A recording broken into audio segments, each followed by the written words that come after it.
Le feu est rouge. Vous mettez votre pied sur la pédale de frein, mais rien ne se passe. Vous appuyez à nouveau, elle s'enfonce, mais la voiture ne ralentit pas. Oh non. Vous essayez encore et encore, mais rien ne se passe. Vos freins ont lâché et rien ne peut arrêter cette machine de 2 tonnes dans sa course effrénée. Si vous ne savez pas quoi faire ensuite ou si vous ne le faites pas correctement, vous pourriez mourir ou tuer d'autres personnes. Voici comment survivre à des freins défaillants.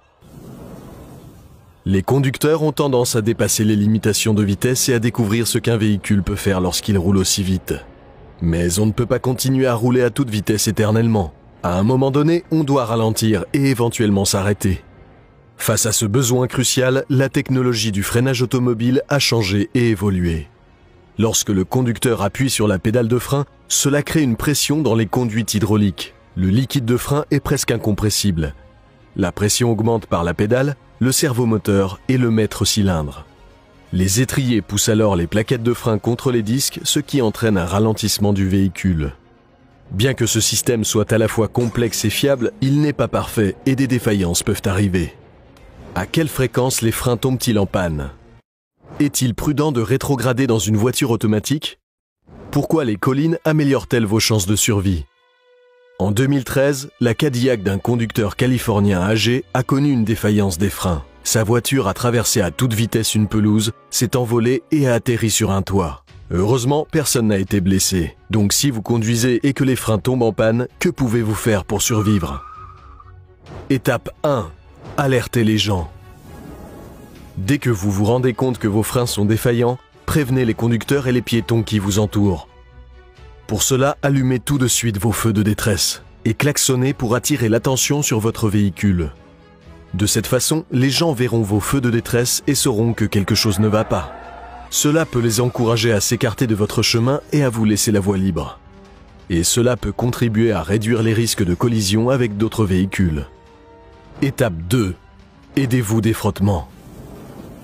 La friction est la meilleure amie des freins. Le frottement sur le disque fait ralentir la voiture. Et même si les freins ne fonctionnent pas, la friction peut encore vous aider. Si les routes sont dégagées et que vous êtes en mesure de le faire, commencez à faire des zigzags avec la voiture. Aidez-vous du frottement des pneus sur la route pour réduire votre vitesse.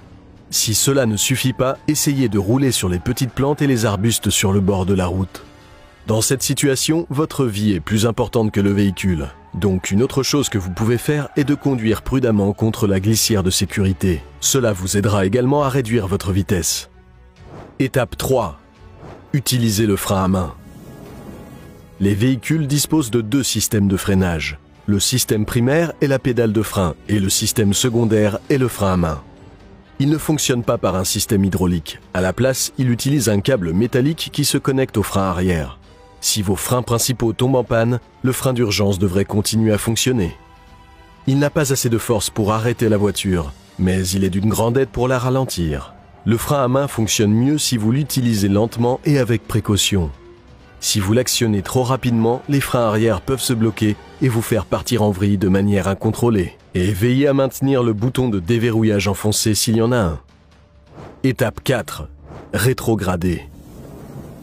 Si la voiture a une transmission manuelle, commencez à descendre lentement les vitesses. C'est ce qu'on appelle le frein moteur. Vous avez peut-être entendu des camions faire cela. L'idée est de passer à un rapport inférieur et à un régime plus élevé, c'est-à-dire un nombre de tours par minute plus élevé. Cela crée plus de couple à travers la transmission et une dépression dans le collecteur, contre laquelle les pistons doivent lutter. Donc la puissance et la vitesse vont diminuer.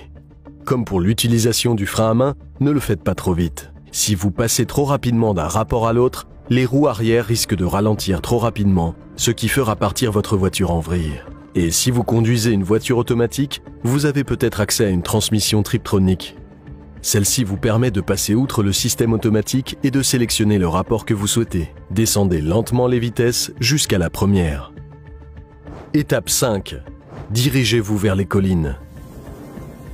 Si vous essayez toujours de ralentir, cherchez une colline ou toute pente ascendante qui pourrait vous aider. Il peut s'agir d'une bretelle d'accès, d'une rue vallonnée ou même d'une zone d'arrêt spécialement conçue. Même une légère pente ascendante pourrait fournir la force gravitationnelle dont vous avez besoin pour ralentir jusqu'à un arrêt complet.